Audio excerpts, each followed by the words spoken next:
had this strange thing in 2018 where the market dropped and nobody knew why. 2019, things rolling, and then all of a sudden we hit COVID. That was like smacking into a wall. Good thing. The one thing Buffett has completely right is there is nothing like stocks. There just isn't anything like stocks. Do you want to know what you own? I think that's really the key thing. And do you have the patience to stick it out? You can make a lot of money just in the big caps. I never met anybody who stuck with dividend reinvestment. I don't know anybody who made money in dividend reinvestment. Common name stocks, okay, Apple, Amazon, etc. You own 9 of those babies. You're gonna be about 90% of the S&P.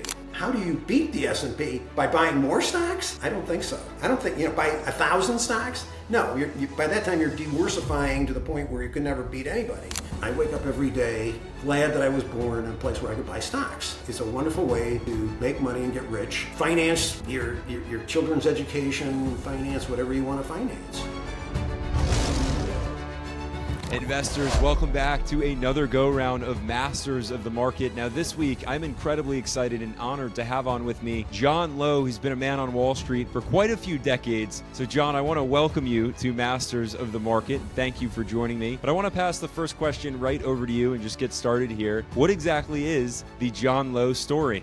My story basically is that I started with a company called E.F. Hutton, and after Hutton was acquired, I started 2 companies, one in the equity side of the business and one in the fixed income side of the business. Once those were over, I decided that I'd rather manage my own money than do anything else, and I really didn't want to manage other people's money. I could have done that. I could have gone into that. I mean, part of what I was doing, required Series 7s and so forth, but I just saw no point in it. I've enjoyed a pretty successful investing career since retiring. I don't know how much more detail you want me to go into, but I want to zoom out a little bit and ask you, did you always know you were heading in the financial direction towards Wall Street, or did it kind of just, one day, maybe when you were in college studying, hit you and that's the path that you chose? Well, I was in college at a very turbulent time. I was in college during the Vietnam War, and Vietnam War was actually worse than people remember it. It was there was a statistic that came out in the New York Times actually that I think is really the story of the Vietnam War, and that is that 987 Marines died in 1967. 1967, the first day they arrived in Vietnam. That's how bad Vietnam was. So I had a 2S deferment, and when I got out, nobody would hire me except the U.S. government, so I went to work for the Army, literally. I was a management analyst for the Army. I really didn't like the military all that much, and my mother said, you can teach school and be draft exempt. So that's what I did. I taught school. Didn't like teaching school. I enjoyed teaching school for a while, and then I decided I wanted to go into business. My wife got transferred to New York. I started in business. I always wanted to get to Wall Street. And you really have to, in those days, you didn't have to go to an Ivy League school to get hired by firms, and just having a degree was all you needed. You didn't have to have a, master's in economics or something like that, some kind of credential of some sort. You didn't have to be a quant. After I did a few selling jobs, then a friend of mine was hired to work at E.F. Hutton and took me along, and I started working at Hutton. The nice thing was that you rubbed elbows with all the money people there, all the people who were managing money, and we were in the information business, so we knew all their problems. What was the problem they were having? Charting was a big issue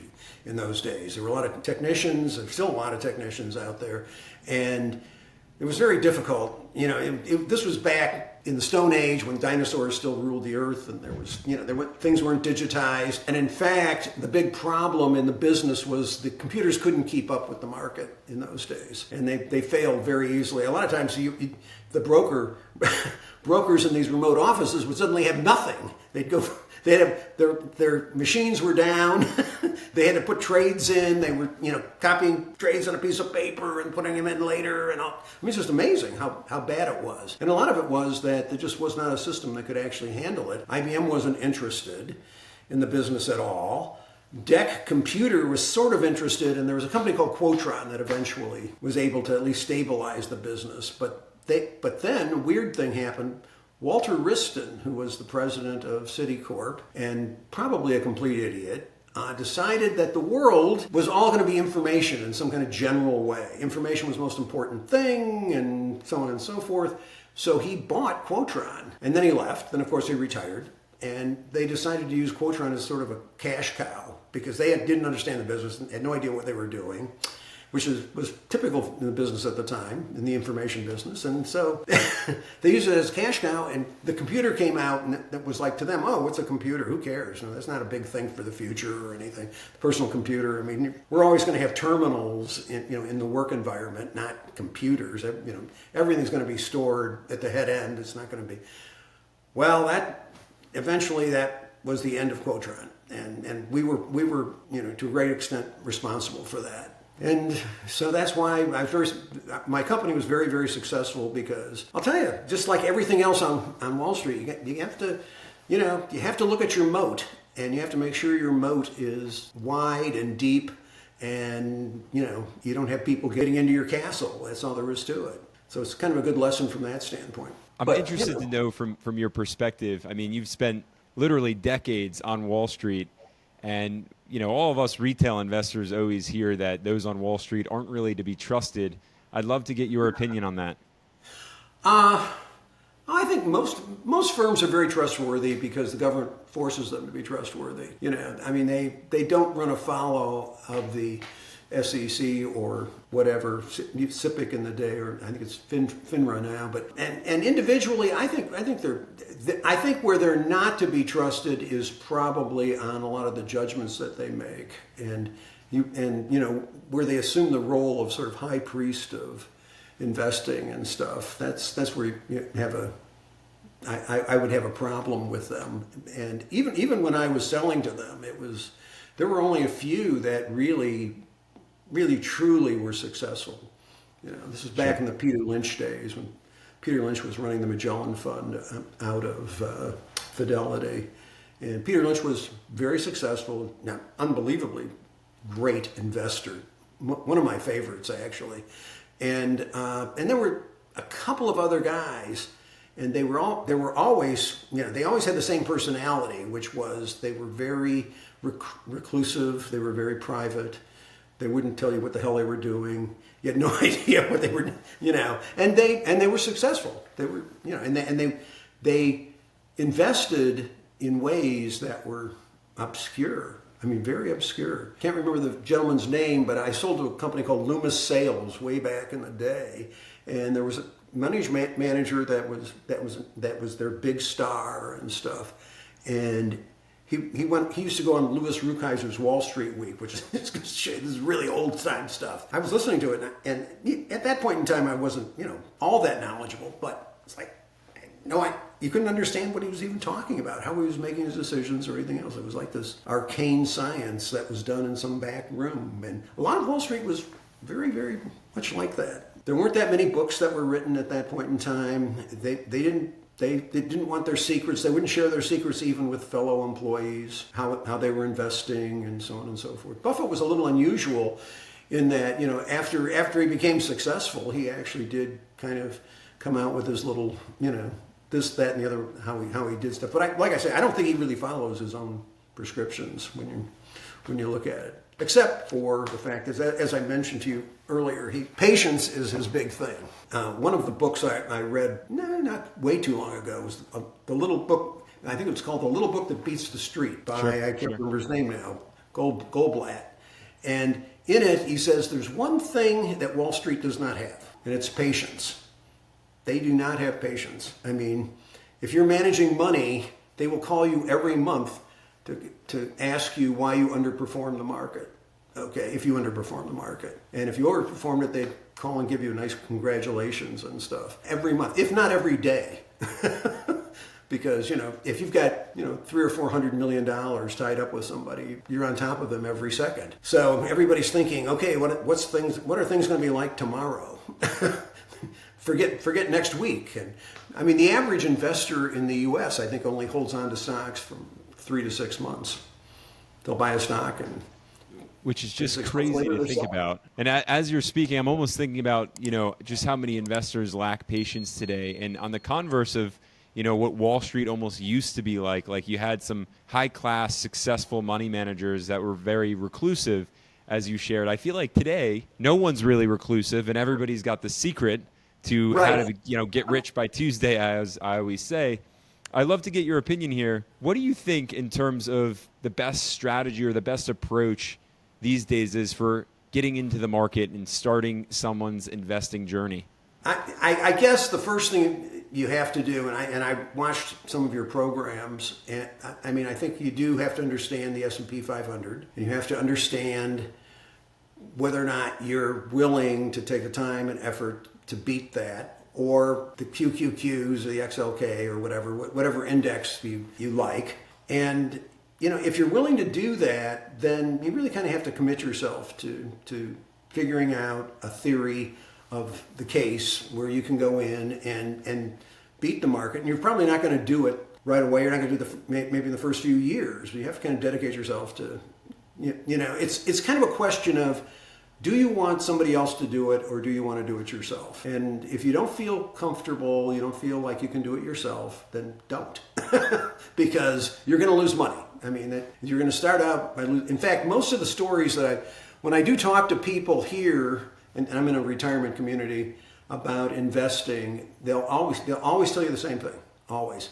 Well, I looked into it, and my brother-in-law told me the stock was great, or that's not whatever, and I bought it, and I lost a ton of money, and I'll never do that again.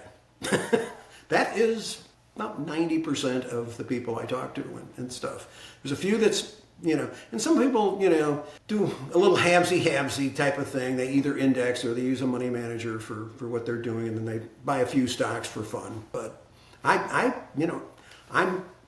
kind of old-fashioned. I like to know what I own. If you want to know what you own, and you like the market, and you like following business, and since I was in business, I think I have a handle on how it works, and if that's your interest, I think it's really a good thing to do it, and I think it's a good thing to do it yourself. I would recommend doing it because you don't get much out of indexing, and you really have to have, I don't know, you have to have kind of like the patience of Job. You have to just say, I'm going to fall asleep and wake up at the end of the year and see how I'm doing, kind of thing. And I can't do that. I'm just not, when it comes to money, I'm just not going to do that. But if that's what if that's where you're at, then that's what you should do. Because even Buffett has said, for the average person, you should just buy the S&P 500. John C. Bogle said the same thing, all these guys. So I like what you shared about, when you're entering, the sphere of finance and, coming to the stock market and getting into this game, it's like you got to decide, you got to make a decision on what type of investor you want to be. This passive investor or this active investor. I don't really think anyone's thinking anymore these days. I think we're, again, just trying to get rich as quick as we possibly can, and these mistakes start to come about. Right. Well, that's a problem too. I think that's the second problem that people have. Besides the fact that failure, usually they fail early and then hate it. The second problem is they think they can get rich in the market, and all investors go through the same thing. They make a lot of money and they have this euphoria. Wow, and they're geniuses. Wow, I made $100,000 on this or something. Wow. Well, and then the next thing happens and they lose a ton of money, and then it's like, whoa, what happened?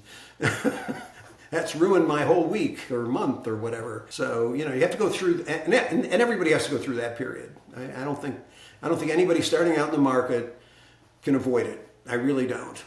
You're not going to be a success from the get-go. Warren Buffett wasn't a success from the get-go. You're just going to have to pay your dues. That's all there is to it. But at the same time, the question really comes down to, do you want to know what you own? I think that's really the key thing. And do you have the patience to stick it out? And I think it's fun, and I think it's interesting. And my mother actually was something of a stock jockey also. In fact, she came from the Depression era, and she would actually go over to the broker and get the stock certificates and put them, in the bank and stuff, because she remembers the days when brokers wouldn't, were not too honest and stuff. So it was, she bought GE and IBM or whatever, and that kind of thing. And so I kind of came from that background. And also, I was on the debate team when I was in high school, and it it was a very, very different experience in high school because I was planning on being a lawyer at the time. And my debate coach could convince everybody that there are two sides to every story, no matter what the story is, And so, truth is something you have to find and you have to search for. It's not something there is no real truth out there. So you have to really kind of look for things. And so I've always been sort of an iconoclast my whole life. And I think as an investor, it's a good, you develop that. You realize, CNBC is wrong most of the time. And a lot of the guys who go on CNBC are wrong a lot. And they're right sometimes, but they're wrong a whole lot. And, there's some guy, I won't mention his name, but he comes on every I think they have him on about every month, and he always tells us that we're not in recession, but we're going to be in recession, or maybe the recession has actually started. Okay, and it's gloom and doom, and and if you're sitting around and you're invested and you're listening to CNBC, who supposedly are these experts telling you it's gloom and doom, you're going to hit the sell button, as fast as you can. So this is why you have to kind of do it yourself, and you have to recognize that you can't believe everything that you hear from people, and you have to discern the truth on your own. Let's say you finally come around to investing. You have a lump sum of money. You're ready now at this point to actually trigger the buy button on a holding.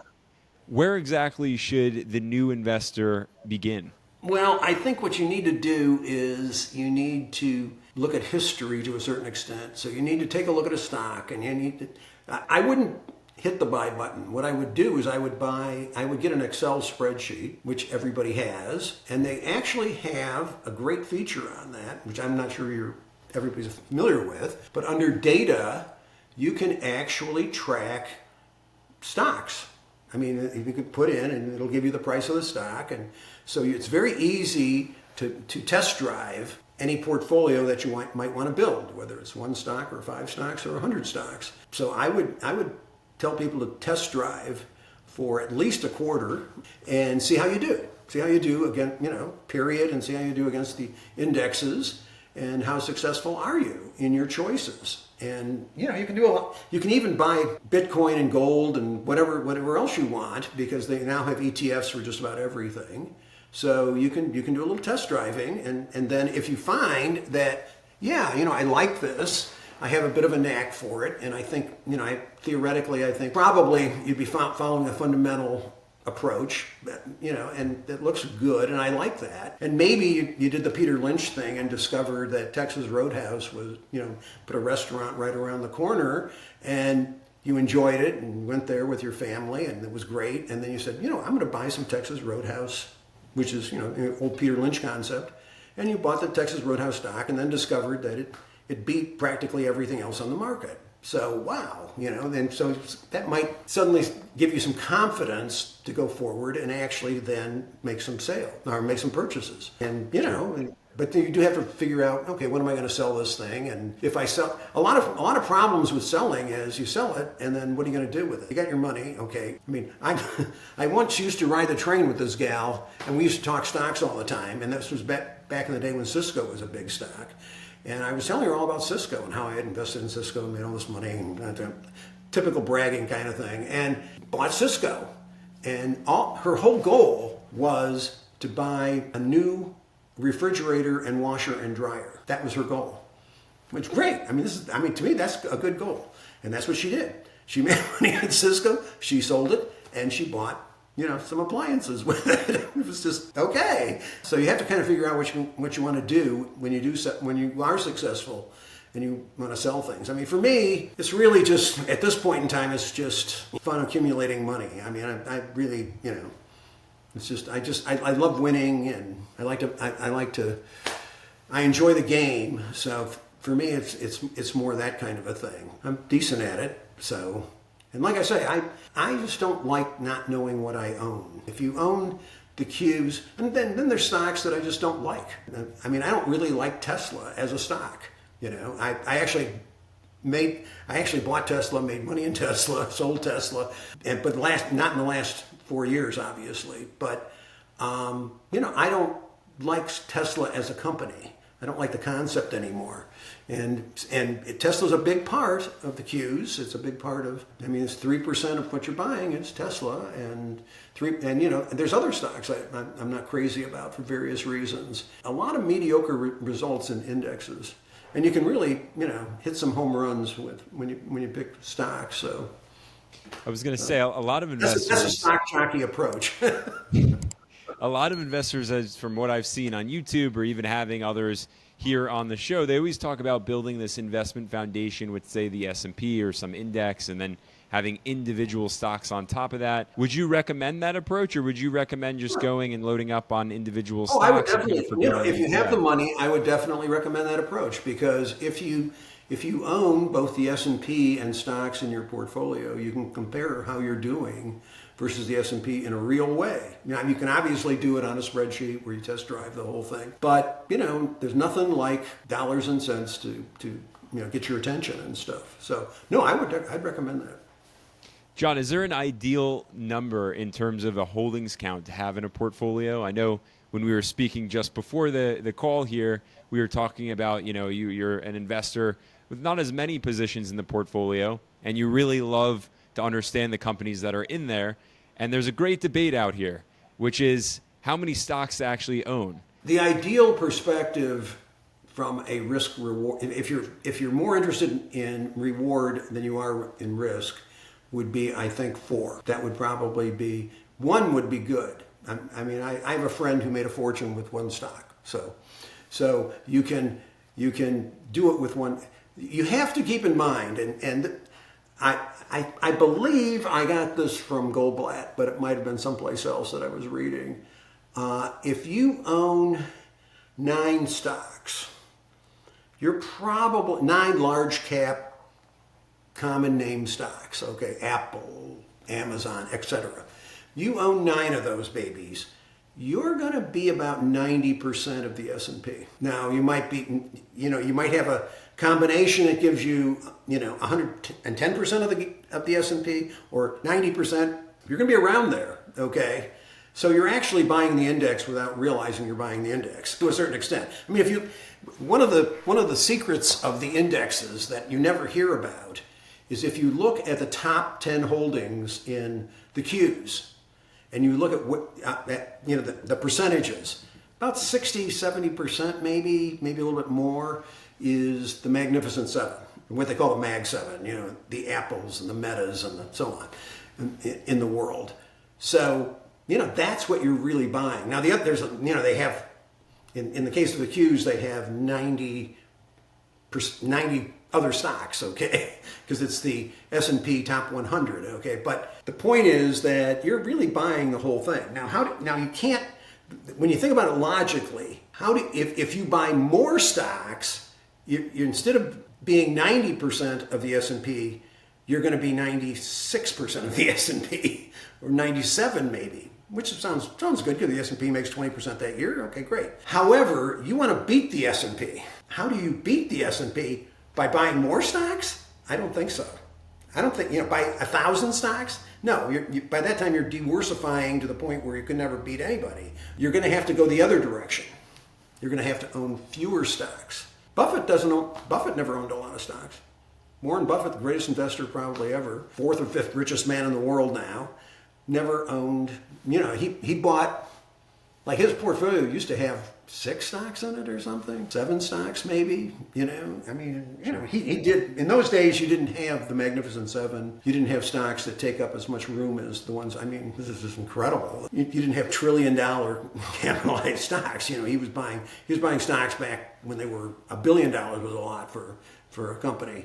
So it's a different world now to a certain extent, but I'm not sure how many stocks Berkshire owns now, not counting, they own about, the last I heard, 130, 140 companies outright. And then his portfolio, I bet his portfolio, I think I saw it not too long ago. It's pretty small, relatively speaking, considering how much money he is actually investing. So the fewer stocks, the better, okay, definitely, for performance. You just have to figure out which ones are going, that you think are going to perform well, and then figure out a good criteria for it. And then what I like to do is I like to figure out where they're at in a given year. And I think that's relatively easy to do. You can find the history of their performance in many of the databases that are out there, and you can see how they perform and have they overperformed for the year. So if they're already trading at 2026 prices or 2025 prices, okay, sell them and go into something else, or don't buy them. And it's just kind of that simple, really. Though the less holdings you actually have in your portfolio, obviously the more volatile it can be. And I'm curious to know, how do you sit amidst volatility and sit calmly? Well, I think, first of all, the best way to do this, I think, is to buy stocks that have a wide and deep moat.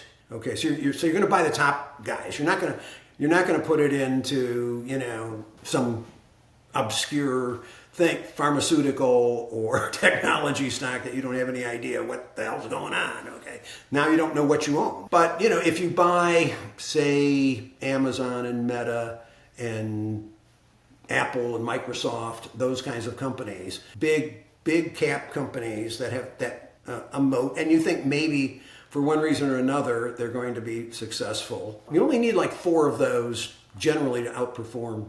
Like if you had Nvidia this year, Nvidia now has gone up so much that its 5-year compounded annual growth rate is 93%. So that one stock of the 4 would have doubled in 1 year. Okay, and will probably do very well next year if as long as AI is still a big issue, which I'm sure it will be. So you can buy 4 stocks like that, and the nice thing about it is you can study those 4, 3, whatever you got time for, and you can know what you own. And like I say, they don't get too excited about something out there and start switching around and trading a lot. Just take a look at that and see how they do and where they're at, and I mean, it really is. This past, I have to say, it's been a weird, roller coaster ride between COVID. We had this strange thing in 2018 where the market dropped and nobody knew why. I mean, towards the end of, I don't know if you remember this, but towards the end of 2018, that was a big problem. 2019, things was rolling, and then all of a sudden we hit COVID. That was like smacking into a wall. Market tanked. Powell and everybody else and the Congress decided to bail everybody out. Good thing, not a bad thing in my opinion. Market zoomed underneath that, right? And then Powell, decided to take the punch bowl away in 2022. Market crashed again. I mean, it was really a crash. I mean, they called it a correction, but boy, if you were on the other end of it, it didn't feel like a correction. And then 2023 has been a great year. 2023 was my best year ever. Was 2023. To be honest with you. Well, I take that back. This year's my best year so far, but the year's not over yet. But for the full year, 2023 was terrific. 2024 is great. I think we're going to be good into 2025, and as soon as we find out what Trump is doing, what promises he's going to keep, which ones he's going to break, and we'll see what's going on. That's going to be there's some big changes that I think they want to do, and that could make a big difference. And I think that is also an element that any investor has to keep in mind. It's the macro economy. And as per usual, I'm not in agreement with what's going on, in terms of the economics, and I read all the debunking economic stuff, and I'm a big MMTer for the most part. And when you do that, you recognize that you've got to really look at the macro. The reason that I think Powell raising interest rates was going to create a great market was because the government was going to be pumping more and more money into the system. And as long as they keep doing that, things are great. When they start to pull those things are not going to be great. So you have to kind of watch that. Make sure that we don't go down some austerity thing thinking that's going to be nirvana. Because if we do, it's good not to own any stocks. I'm not even sure. I don't know what you wouldn't. The way the stock market and Bitcoin is correlated, you wouldn't want to own Bitcoin either. Gold might be okay, but probably you're going to be in treasuries or money markets or something at that point in time. So you have to kind of look at the full market, look at the macro situation first. If that looks favorable, and you believe that we're not heading into a recession or whatever, then pick your stocks, pick your investments. I'm a huge fan of saying that macros matter, and I typically actually say that in my videos just to share that, hey, you don't have to have your eyes on macros every day, but just like any CEO operating a business, I mean, you got to know what's going on in the environment. How much should macros play an active role in the retail investor's life? I think it's very important. Like I say, I think you have to, but you have to recognize that, don't follow the gloom and doomsters that you're going to see on traditional media as well as social media. In my opinion, you have to say, okay, is the government going to be supportive of the economy or not, or are they really going to get serious about let's get rid of all these government employees. Let's get rid of them. And then also let's, deport everybody so all of our workers are gone. Well, you got to say, well, what would be the effect of that happening? Well, you're going to have prices rising. You're going to have the government not spending money, and, probably the Fed raising interest rates. This is not an environment I would want to invest in. But on the other hand, I don't really think any of that's going to happen, but you have to kind of look at the general sort of thing. Now, there are a lot of investors who just don't think macro makes any difference. Like, Apple's going to be successful no matter what happens, and Meta's going to be successful no matter what happens. But I don't believe it. I think GDP makes a big difference. So keep your eye on GDP. Just the big stuff. Now, John, when you're building out this portfolio, or for that matter, looking for new stock ideas, I'm curious to know some of the fundamentals that you look into. What are some of the metrics that grab your attention? The first thing, I don't. Well, I can't say I don't. I rarely look at stuff that's small cap stuff, okay, or that kind of thing. I think you can make a lot of money just in the big caps, because Wall Street, for whatever reason, always decides to kill some stock for that's doing very, very well. Like Netflix I mentioned Netflix to you earlier. That's the stock Wall Street decided to kill. Earnings report came in. They were doing great. Everything was great. They increased their subscriber base. Everything was beautiful. Stock tanked and tanked and tanked. When that happens, though, the stock price usually falls below the 200-day moving average, which is called the green line. And when that happens, if you've got a stock and that you think, wow, I would really like to own this stock someday, then that's what you look for. You look for when it falls below the green line. Might be there for a while, so you might not have to rush, but it might be there for a couple of days. It's just, you have to kind of like follow your stock. And when that happens, then you buy into it. And I've found that's very successful. And you can do it with big stocks that don't have debt, that don't, all the fundamentals are there. And by that time, the PE ratio will have diminished somewhat, so it'll look like somewhat of a buy. But you have to know that the business is solid. There isn't something strange happening. Like a good example of like a problem stock that would seem to be good be ASML. I don't know if you're familiar with ASML or not. They make equipment that makes chips, basically. It's a Dutch company, I believe. Danish or Dutch or something. Anyway, they're in Europe, and they should be this should be their heyday. They should be making tons of money, and the stock has done very poorly, and the reason is because of government interference. They won't allow them to sell to the Chinese, and they won't allow them to sell to people who are selling to the Chinese. And they have all kinds of restrictions, and they're fighting through them. But that's just an example of, okay, fundamentals should work, but it's not. But then if you look at a lot of stocks recently, I'm trying to think of one that really, like Microsoft. Microsoft's a great example. It just traded underneath its 200-day moving average. There isn't a better stock in the world than Microsoft that I can think of. Their moat is like the Pacific Ocean, and it's very deep. Nobody's going to replace Microsoft. I can't even imagine how you could do that. Their earnings came out, beautiful earnings. I mean, great, fantastic. I think they were growing at 15% or something. I mean, it's incredible. And great time to buy it.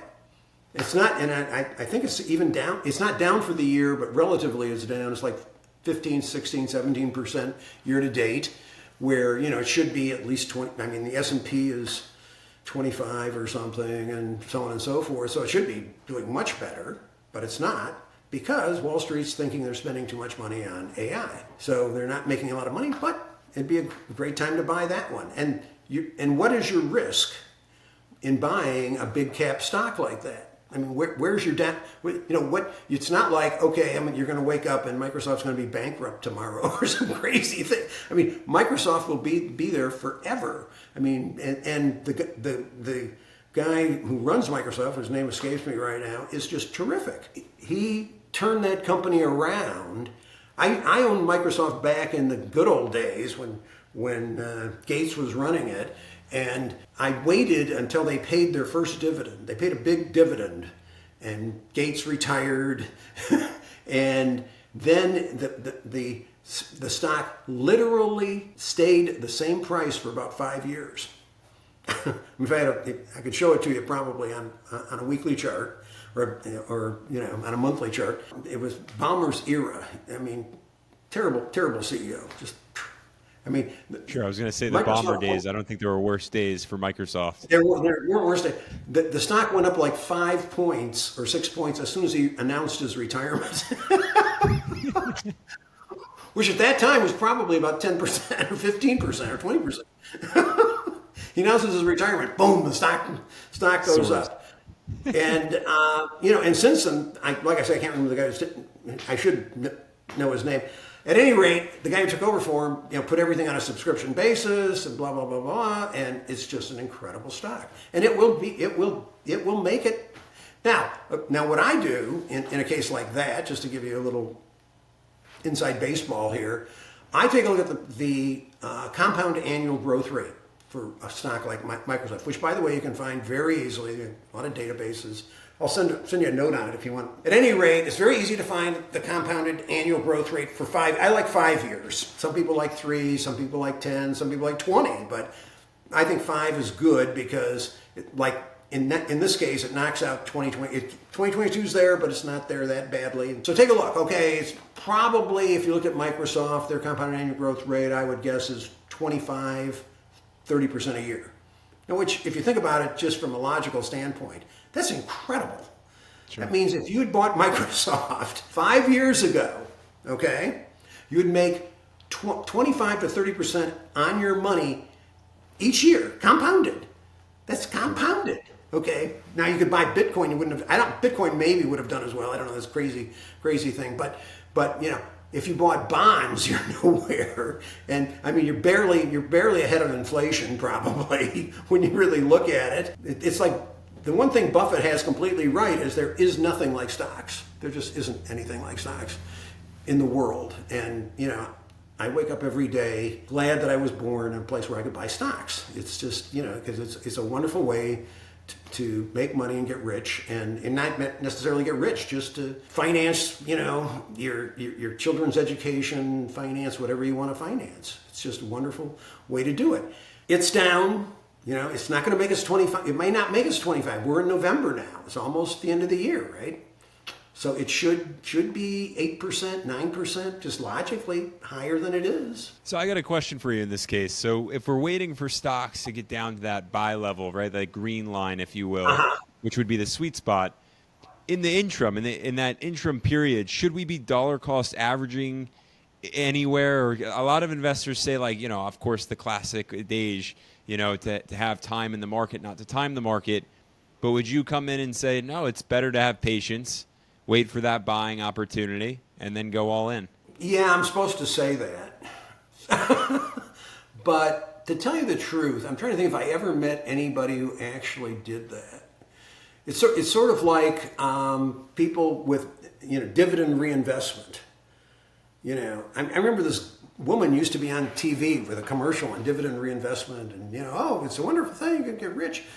Look, I never met anybody who stuck with dividend reinvestment. I don't know anybody who made money in dividend reinvestment. I don't really know people who made it in dollar cost averaging. I mean, I'm sure they have. I'm sure it works. I mean, theoretically it works on paper every time. Yes, I guess I should say you should do it, but I don't think so. I mean, I think, because the one thing about dollar cost averaging now that I think about it is you're buying it high too. You're buying it high and you're buying it low, right? That's sort of Sure. you're getting the average. Yep. Okay, why not just buy it low to start off with, and then, you get the maximum benefit. So I don't dollar cost average, and have never, even when I was just, not investing anywhere near the money I'm investing now. I never dollar cost average. I just never did it. You turned out okay. And I turned out okay. I'm playing golf 3 times a week now. So Look, it's funny you say that, because even before we jumped on here, right, we were talking about Warren Buffett, and you had mentioned that, look, Warren Buffett says a lot, but what he actually does to what he actually says, I mean, there's a difference there. And Right. and I think that's true. I think a lot of the times we hear, big time investors saying to do what's safe, but yet they're not following through on their own advice. well, classic. Buffett said, you should invest in the S&P 500. I bet you he hasn't got one share of the one share of the S&P 500 ETF, right? That's for other people. You should do that. I'm not going to do that. So I don't know. I'm like, okay, well, obviously he's talking to people who don't really want to follow the market and don't want to do crazy things like I do. So, and that's probably makes sense. It really does make sense. If you want to be safe, if you want to invest in stocks and get the best return you can, and you want to be safe, indexing is probably the best thing to do. I mean, absolutely, positively, no argument from me. But that's not what I do.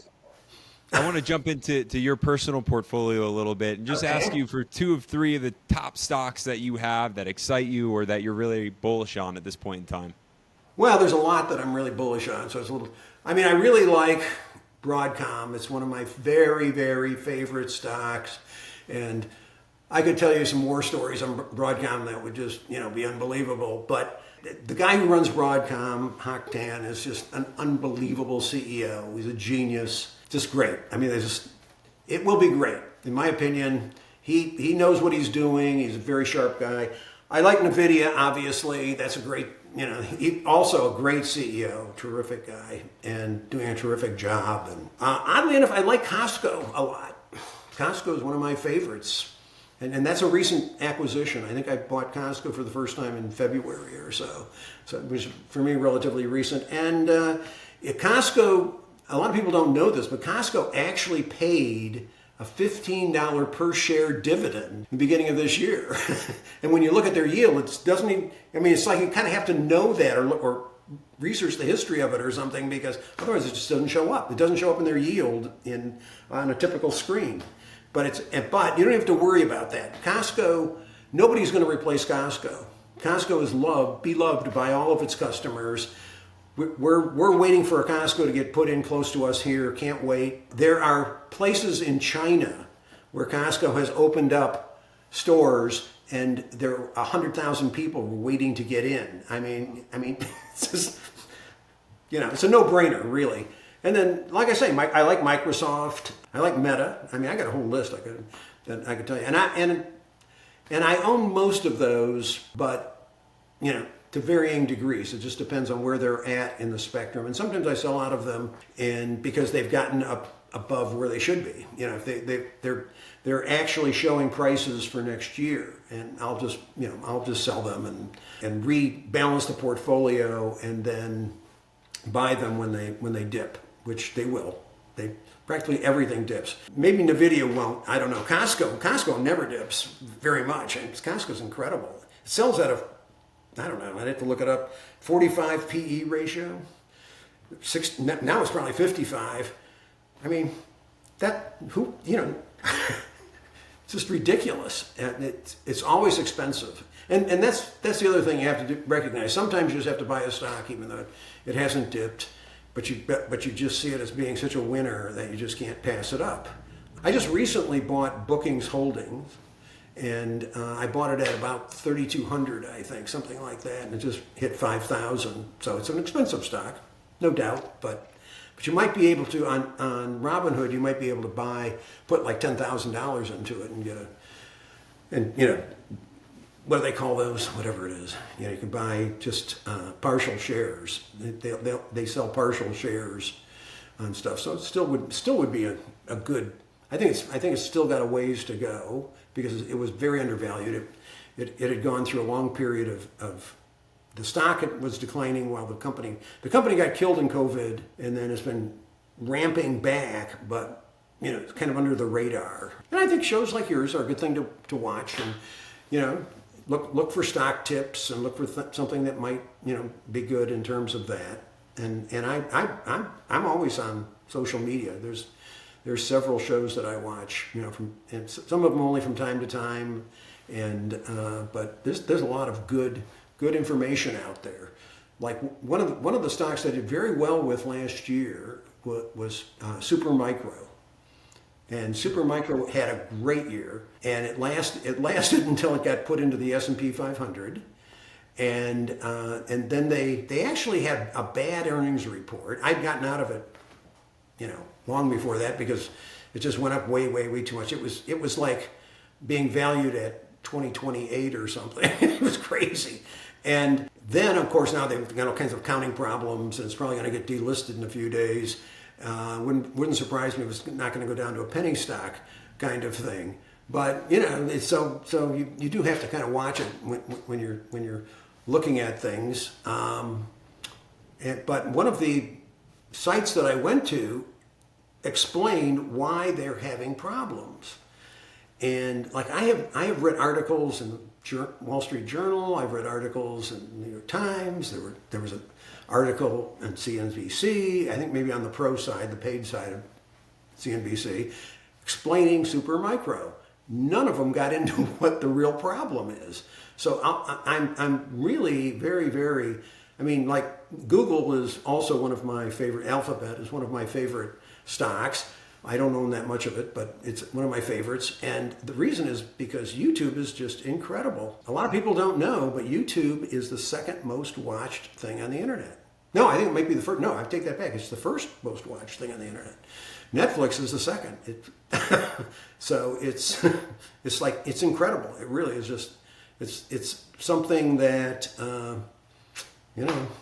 I never would have thought would have even been possible. So, you can find a lot of answers to any of your questions that you might have. Why is the stock going up? Why is it, this, that, and the other thing? And, social media usually has the answer long before you can find it in traditional media. That's why I use it a lot. It's interesting to hear, how you're currently investing, how you've been investing. And there's a lot of growth stocks that you're talking about. And of course, there's this big craze out there with passive income and dividend stocks, retiring early. Are we fooling ourselves here? Like, should we be after the growth, or is there really a place for these dividend stocks in our portfolios? Yes, I think there is. I mean, I have a separate little section in my portfolio that I devote to dividend stocks because of 2022, where I had to really restart the engines again because it was such a horrible year. And I said, I'm definitely going to, own some dividend paying stocks because prior to that, I really, outside of ExxonMobil, I didn't own any. And I only owned ExxonMobil because it dipped very far and I did very well on it. And like an idiot, I sold it. I should have probably held on, although now I wouldn't be owning it now anyway. But at any rate, I have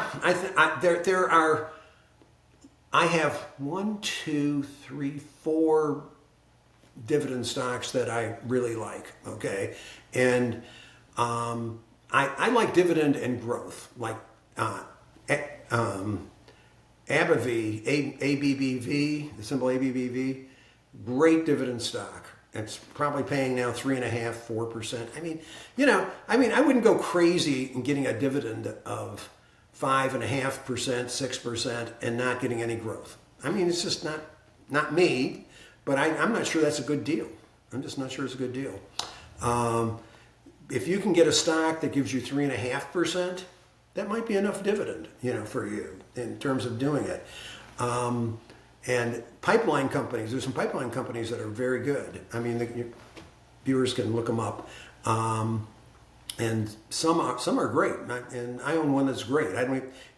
Symbol's OKE, and it is just terrific. I think I'm up 70% on it, and on my original investment, it pays like 6%.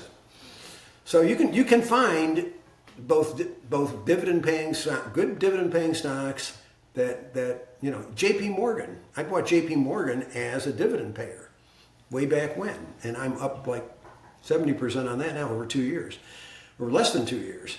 I mean, J.P. Morgan went up when Trump got elected. They said, "Oh, well, they're not going to regulate banks now."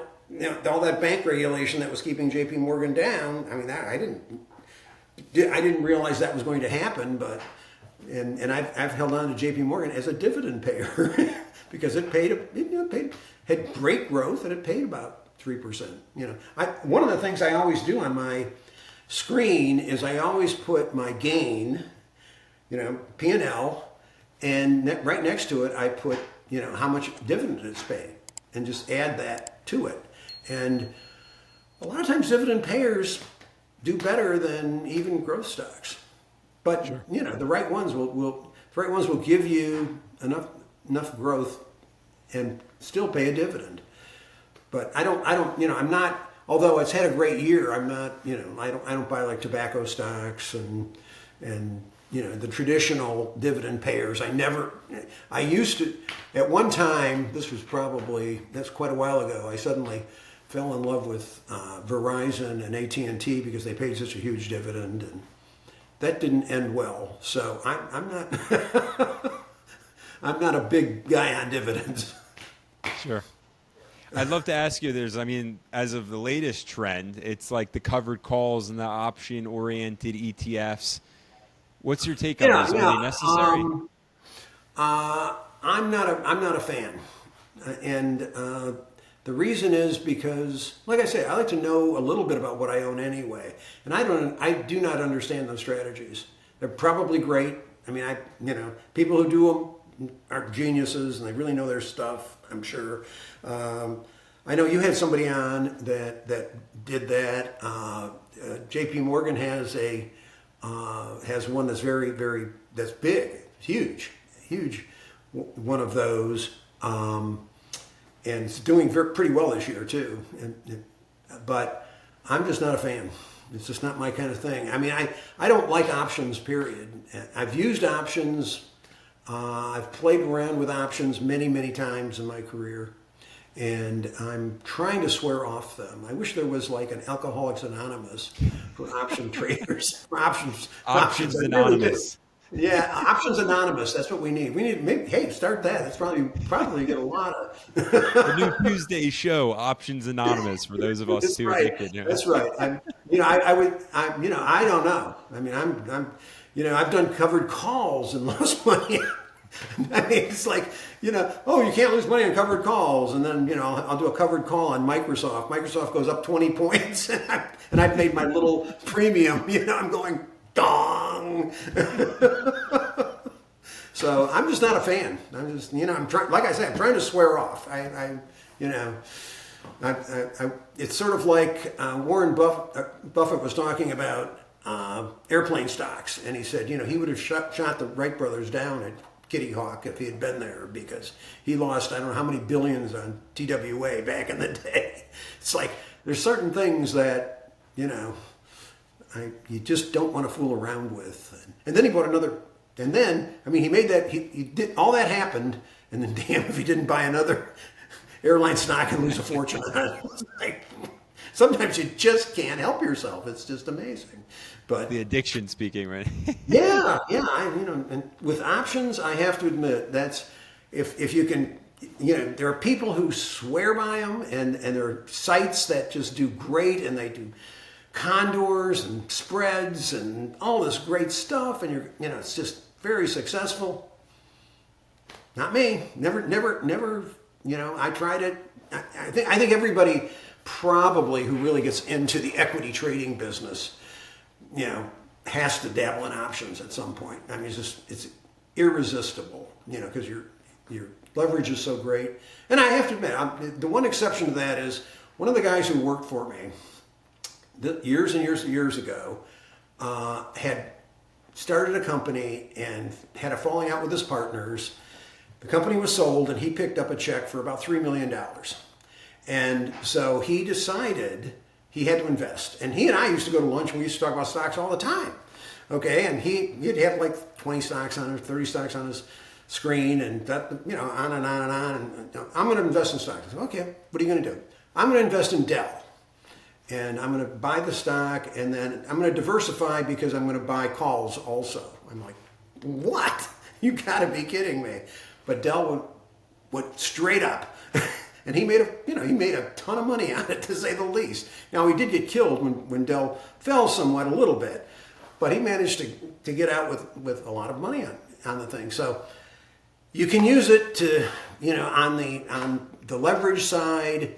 You can use it to protect your portfolio on the put side. I don't recommend doing that either, because the insurance costs of buying puts I find to be, it just never worked out for me. I don't know. The math never worked for me. You can do covered calls on stocks that you own and make money. Can be done. Sure. Like I say, we do need to start that show, Options Anonymous. Options Anonymous. Bring on options players. Let them tell their story. They'll scare us I'm all Joe, away. Right, and I used to be an options trader. Look, I think what's very respectable and commendable is that you certainly keep circling back to this, notion of understand what you're investing into, and that's arguably the key point here, the key takeaway. I think from everything we're talking about is, if you don't know what you're investing into, do not get invested into it until you do. That's right. That's how you lose money. I would say this.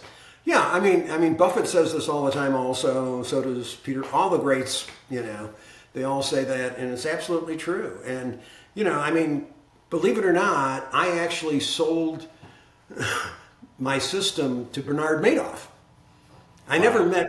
I met his sons. I never met him. Okay, and. But he had to sign the contract, and when I brought the contract over to be signed, his sons ran it up. We had to go up to the 7th floor or whatever and get him signed. And I actually thought at that time he was really considered, a great man, and he had been like former head of the NASDAQ and all this stuff.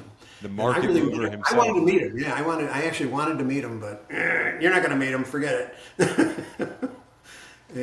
But that's a classic example of people just don't know, sometimes. And, if you had talked to a Madoff investor 6 months before, the whole thing blew up, they would have said, I got my money with Bernie, and I know that,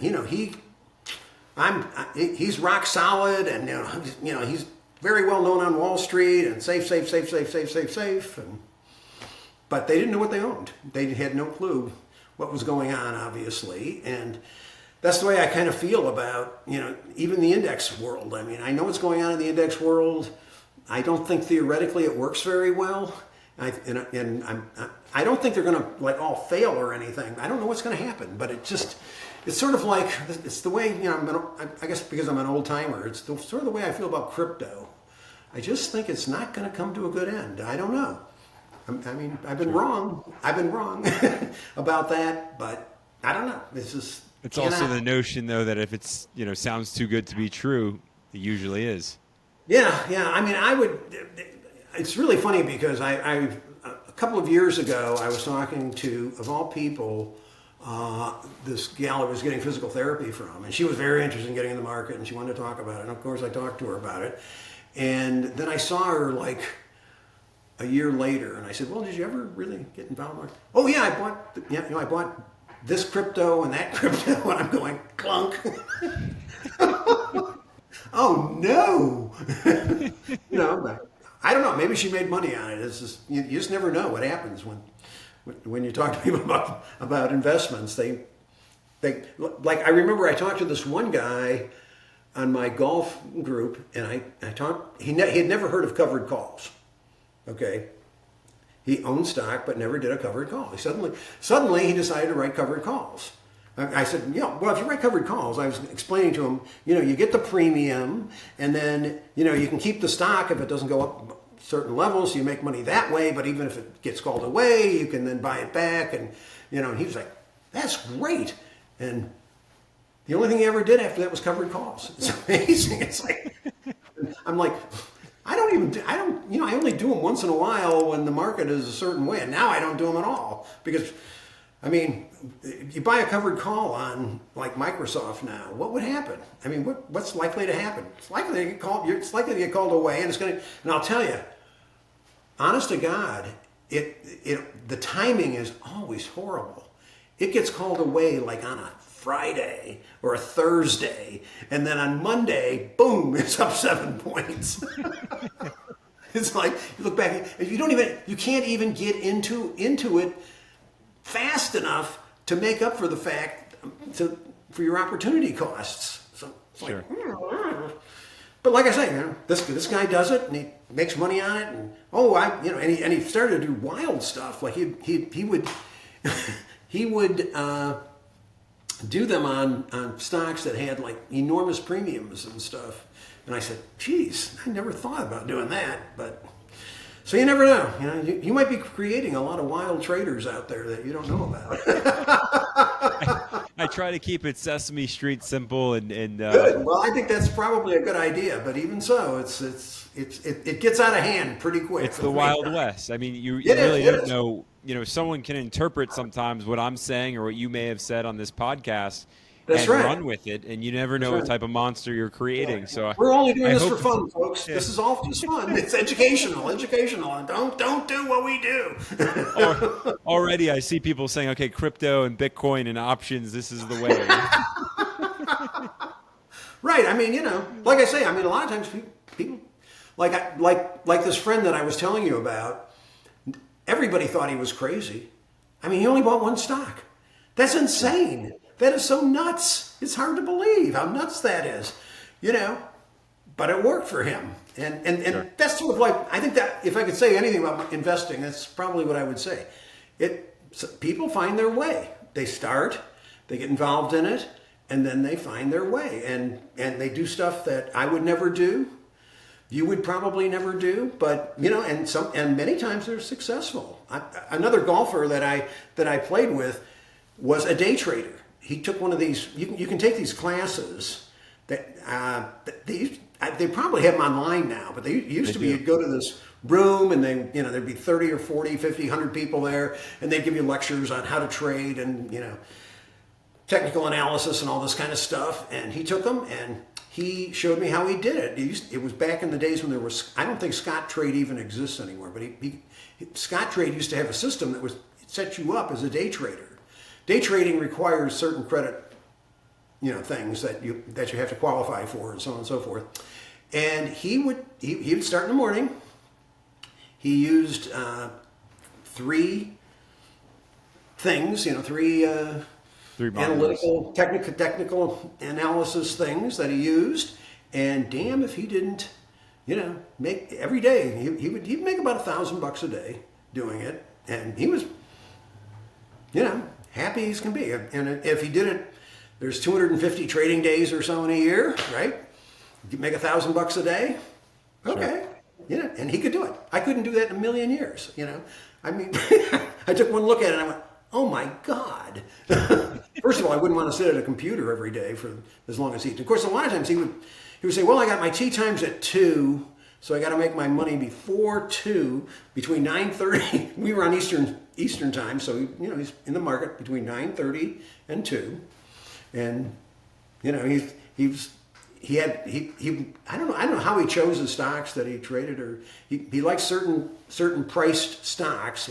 He never did anything on a fundamental basis, but he liked certain stocks that he somehow knew would be volatile for that day or whatever, and it worked for him.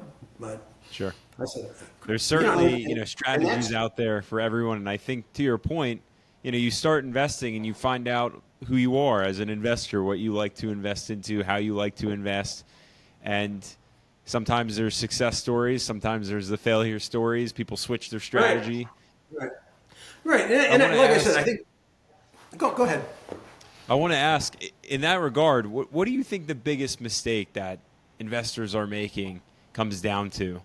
Is it that they don't ever find themselves as an investor, or they just kind of go willy-nilly with everything and run away from the market after failing? I mean, the number one mistake that every investor makes is lack of patience. Usually, there's no question about that. I mean, that is the number one mistake. Sure. That's my number one mistake. That's Buffett's number one mistake. And like I say, a lot of people, their story is very typical. Oh, I talked to somebody and I bought this because my brother-in-law recommended it and it didn't work and I'm out. That's it. I'm done. And, they had no patience for it, and the only edge that the individual investor has is patience. That's it. There is no patience on Wall Street. Believe me, these guys, they're down to algorithmic trading within 10 seconds now. So it's like so. But you can buy a stock, and Wall Street can hate it. It can come out with a great earnings report, and you go, that's great, and Wall Street says no, it's terrible, and dumps the stock, and you can buy some more, because you think it's really good, and just hold on to it, and you'll be proven right eventually. I mean, it's in almost all cases, if you've done the research, you've looked at the fundamentals, it'll happen, and the pros make that mistake, It's the most common. I'd say that's the most common problem that all investors have. I could give you, this happened to me. It happened to me very recently, actually. I really like Intuit. Intuit is one of the stocks that I really, really like. Okay, somehow I can never make money on Intuit. It's just weird. I'll buy it, and I'm thinking I'm buying it at the right time, and it will just do nothing. It'll sit there for forever, and as soon as I sell it, boom, it bounces up 20%. It's just like, it's when all the shareholders get together. Yeah, John's so out. it's just, had I held on to it, it would be great. It's just so patience is always the big. I would say really for the average person, it's actually not as hard as it looks. One of the guys I watch, Joseph Carlson. I don't know if you ever heard of Joseph Carlson. Sure. Yeah, he's got an interesting podcast or whatever video thing that he does, and he did a couple that were remarkable. One was that he discovered that 31% of the S&P outperforms the S&P. So the idea that you can't pick stocks that outperform the S&P is crazy. 31%, 32%, whatever it is, outperform it every year. So you can pick stocks that outperform the S&P. It's not like climbing Mount Everest or something. And if you talk to finance professors, it's like it's all modern portfolio theory, and you cannot beat the S&P no matter what you do. Well, yeah, you can. It's obvious. So and also one of the other things he mentioned that I thought was great was, you could buy right now, and I probably shouldn't say this actually. Let me put it this way: you could buy 4 of the Magnificent Seven. Pick the 4 that you want, and hold on to them, and you probably will do better than buying the index. That's it's sort of like if you hold on to them long enough, but it's going to take we have a new administration coming in. There's going to be a lot of volatility. It's going to scare the pants off. It's probably going to scare the pants off everybody. It'll scare the pants off me. It's just going to be. It could be incredible. Okay. So are you still going to hold on to those 4 stocks? That's the question. It comes down to that kind of a thing. And if you do, you probably will make out okay. But it's once you wake up and you're at 50% less than what you had, it's tough. It becomes the tough end of the stock, and you have to be able to sit up and go, I don't care. All right, sure. I'm going to go sailing today, or surfing, or whatever. Or I've got my job. I'm going to the office anyway. Who cares? And I'll take a look at it next year. If you can have that attitude, that's a winner. I mean, Buffett's attitude is like that. I mean, really. Now I actually had a couple of opportunities to meet Warren a few times, but I never did. But whenever I've heard him speak or whatever, It's incredible. I mean, he's got the patience of Job.